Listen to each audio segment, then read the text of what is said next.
По словам нашего гида, Чили – самая организованная из всех стран Латинской Америки. Перед переходом границы он велел нам съесть все припасы, запретил фотографировать, шутить и даже улыбаться. Но все обошлось, попросили открыть всего только 5 чемоданов. Патагония – это самый суровый район Чили. Виноградники и фруктовые сады цветут где-то далеко на севере. Конец декабря, лето в разгаре, но здесь все равно придется доставать из чемоданов теплые вещи. И вот мы уже в чилийском городке Футалифу, меняем деньги и опять ищем еду для пикника. Всего 2000 жителей, а порядок образцовый.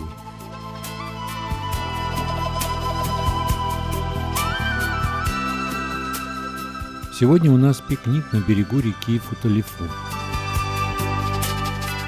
Места дивные и, на удивление, безлюдные. Наплевать на комаров. Но не пропускать же этого иммигранта из Европы. Вдоль дороги расчищены луга для пастбищ.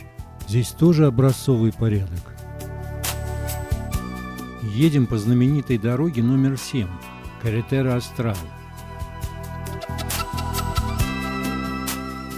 Это главное детище генерала Пиночета и единственная сухопутная связь этих мест с центром страны. Вот мы и добрались до фьорда Пуюапи на берегу Тихого океана. А в этот 5-звездочный отель можно попасть только на катере. Посмотрим, чем нас там побалуют. Ну, для начала предлагают местный напиток с экзотическим названием писка.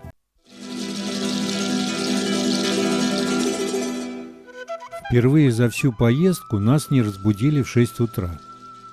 Даже проливной дождь не испортил нам впечатление от этого райского места.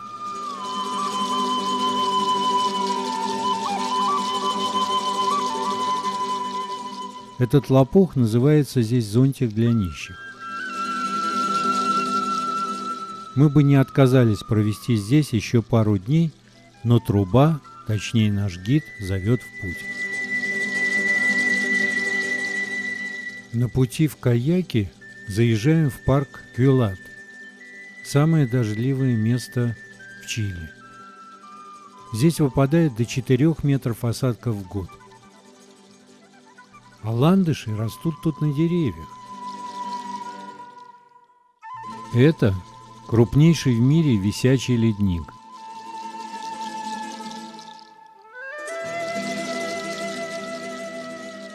Он свисает с гигантской скалы, и талая вода срывается с высоты 600 метров. А эта бурная река вытекает из озера, образованного водопадом.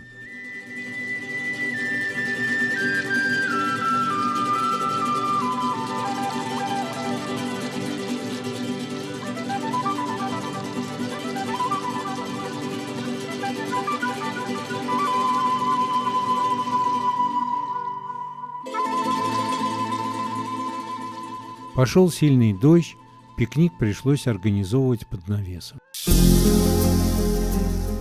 Мы едем смотреть мраморные гроты на озере Генерал Каррера. На горном перевале снег, и Лариса сразу вспомнила детство.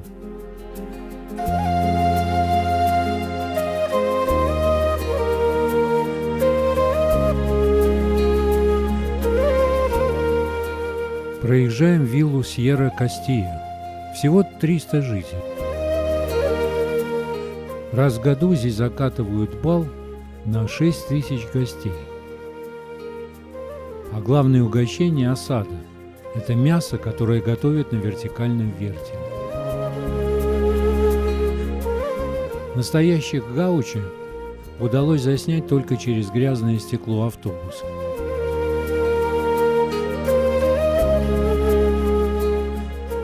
Наконец добрались.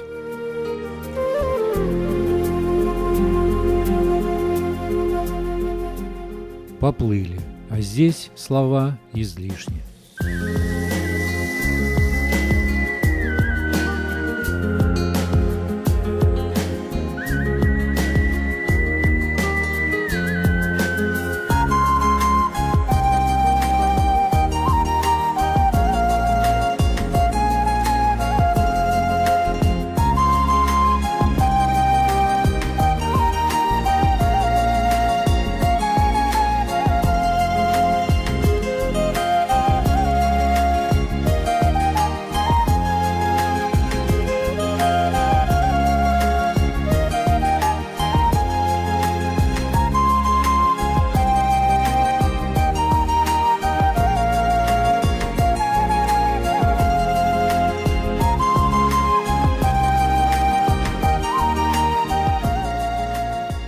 Родриго – местный гид, считается лучшим в этих краях.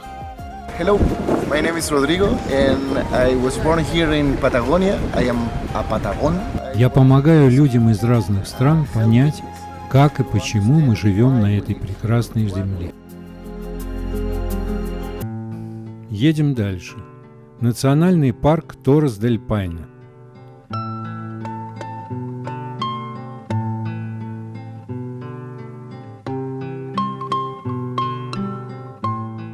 Много овец в Чили, и на каждую приходится 4 гектара пастбищ. А лучшие пастухи – это собаки.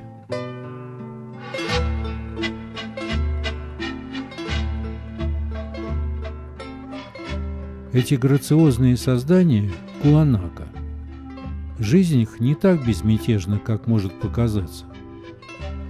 Самки беременны 11 месяцев в году, а 2/3 новорожденных уничтожаются пумами. Торрес-дель-Пайна означает «голубые башни». Башен должно быть 3, но они видны только при ясной погоде. А по-моему, все равно красиво.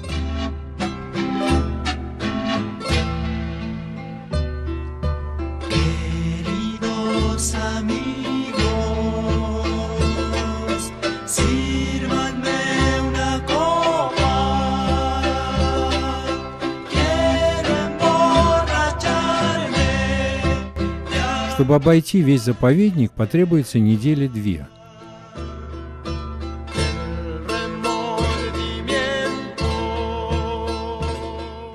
Эту птичку зовут Кара-Кара. Да у них, похоже, даже простая мухоловка огненного цвета. А у этого доисторического создания очень красивое имя – Армадильо, а по-русски просто броненосец. From my perspective of view, местный гид Хоаким – сальвадорец. И вот его взгляд со стороны. Аргентинцы похожи на итальянцев. Они легче относятся к жизни и более открыты. Но чилийцы так упорно работают, что когда-нибудь, увидев результаты своего труда, они преодолеют свою природную застенчивость. Вечером случилось чудо. Кристмас и Ханука одновременно. А самое большое чудо ждет того, сказал наш гид, кто не поленится встретить рассвет над этими горами. И, к счастью, такие нашлись. Теперь внимание. Cuando fui para la pampa, llevaba mi corazón contento como un chirigüe, pero allá se me murió. Primero perdí la... А на утро и голубые башни нашлись. Perdí la voz. На юге Чили тоже попадаются пустынные районы. Можно сказать, повезло, повстречался еще один гаучо.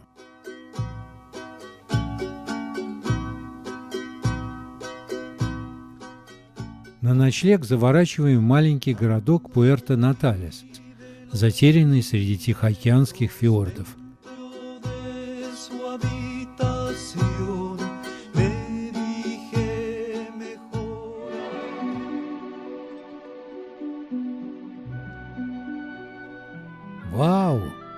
Лебединое озеро. Только кто это? Одетта или Адилия?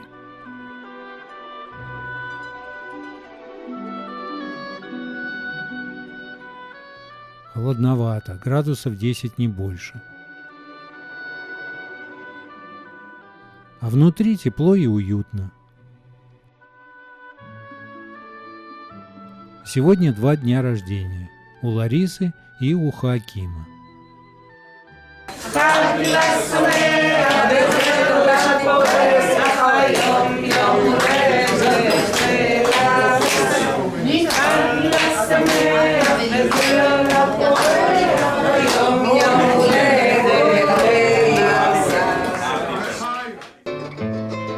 Вот и Магелланов пролив.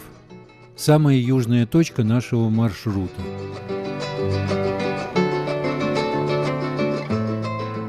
Пунта-Аренас – приятный городок.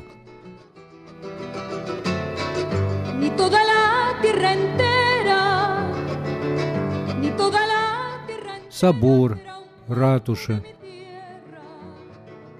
памятник Магеллану. Все как у людей. А как вспомнишь, где это находится на карте, хочется себя ущипнуть, чтобы проснуться.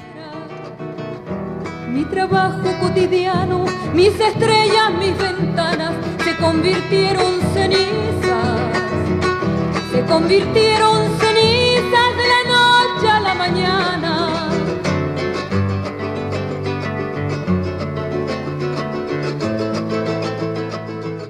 Ужинаем в знаменитом Ла Луна.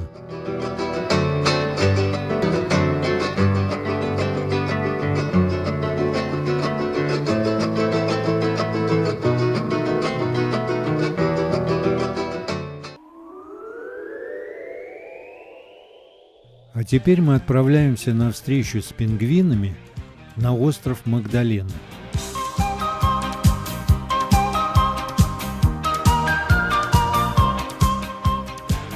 Магеллановые пингвины живут у берегов Бразилии и Уругвая, а сюда приплывают на лето, потому что размножаться предпочитают в прохладе.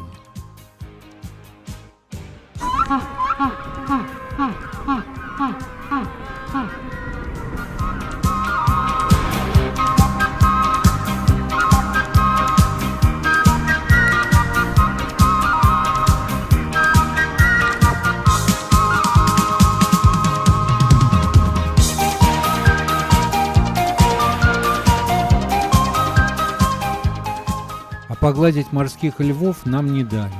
Смотрим только издали.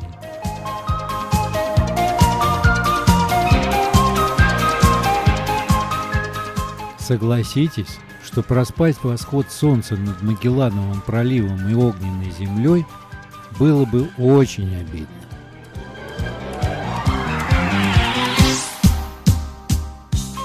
Прощальный взгляд на Анды. Жаль расставаться с Патагонией, но список чудес еще не закончен.